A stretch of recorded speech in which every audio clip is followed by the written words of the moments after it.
Her mirovik hasreta tişkiye. Hinek jê hasreta welatin. Hinek jê hasreta malbatênin.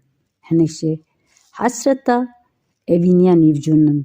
Her mirovkî hasreta tişkî.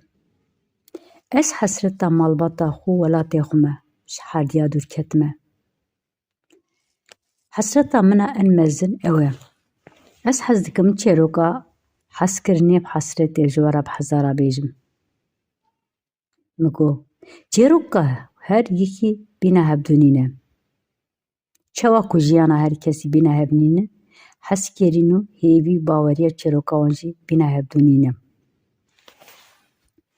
Lê berê barê engiran jî xerîbî ye.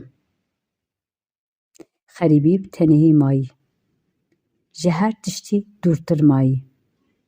Barê giran ew e. Tim mirov nikarî vî barî pişta xwe de bide kişandin. Ew barekî gelek giran û gelek zehmet e. Hinek cara mereva nîverê da dihêle. Hinek cara mereva bêtaqet dihêle. Hinek cara meriv nikarî piyê xwe bavêjî. Ez berê tenêzîkbûnê pir ditirsiyam. Ne ku ji tenêbûnê tirsiyam. Ji bo ku ez însanê ku min ji wan hez dikir ji malbata xwe dûrketinê ez ditirsiyam. Lê belê ez niha tenê me. Tenê me natirsim. Çima natirsim? Bîrû baweriya xwe mezin dikim. Divêm kî ew tenêbûna min sivê ew ê bibe, hevbûna min û wan bi hev re çê bibe. Ji wî qasiyê natirsim. Dilê xwe mezin dikim. Edim ez îro tenê me. Sivê ew ê li ba min bin ya ji li ba wan bim. Ji wî qasî ez êzî natirsim. Min çi kir, min çi jiyan kir. Her mirov tiştê baş jî dike, tiştê xirab jî dike. Tim meriv çar nîne. Min jî gelê tiş kir. Belkî başî jî çêbû, xerabî jî çêbû. Lê belê ez ji xwe dipirsim. Divê min vîya van tiştê hanekî jî heq nekiriwe ew qas.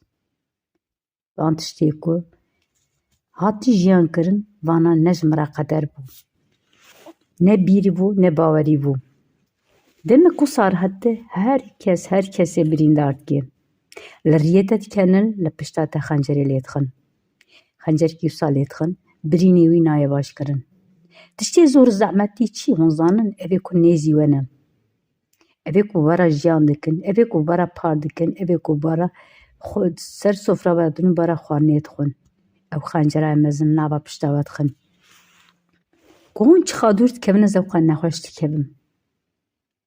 Nexweşiya min ji dûrbûya we hûn ji min dûr ketin. Gelek zehmet dê. Ev ê ku bi hezara ji hezkirinê xwe, ji malbatê xwe dûr ketine ji wan re gelek zehmet e. Derd û kul ku carkê bi teva zeliqî bi te re meşiya, ti carê dev ji te bernadê. Ji te re divê bîna heval. Hûn ê bêjin derd û kul çawa ji mereva re divê heval. Derd û kul ji mereva re heval ne baş e. Lê belê wisa divê. Vê demê de ti kesî baş namînî. Ev ê ku bi te re xıyanetê nekê bi te re bimeşe derd û kulê te dimîne. Wekî din her tiş yek bi yek diçe. Binêrin ev ê ku ji we re rê hevalin.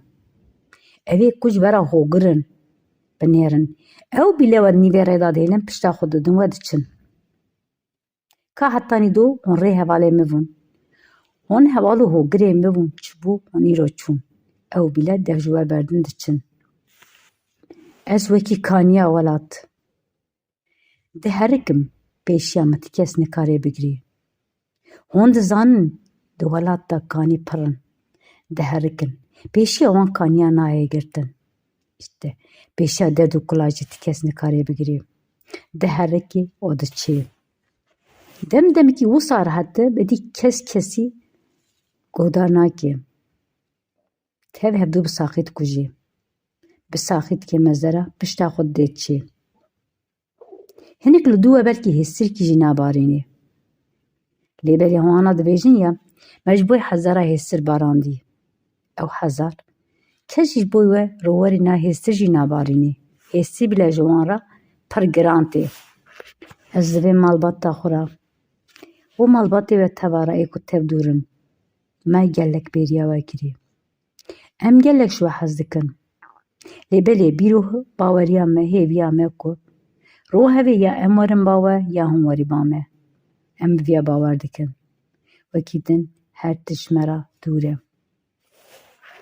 ناوەن تە ببینم بەخێر کی چ دixwazê kî çi dike jiyan bike ew pê were jiyan kirin ev ê ku xayîntî û heval firotinê jî ew jî bimînin bi xayîntiya xwe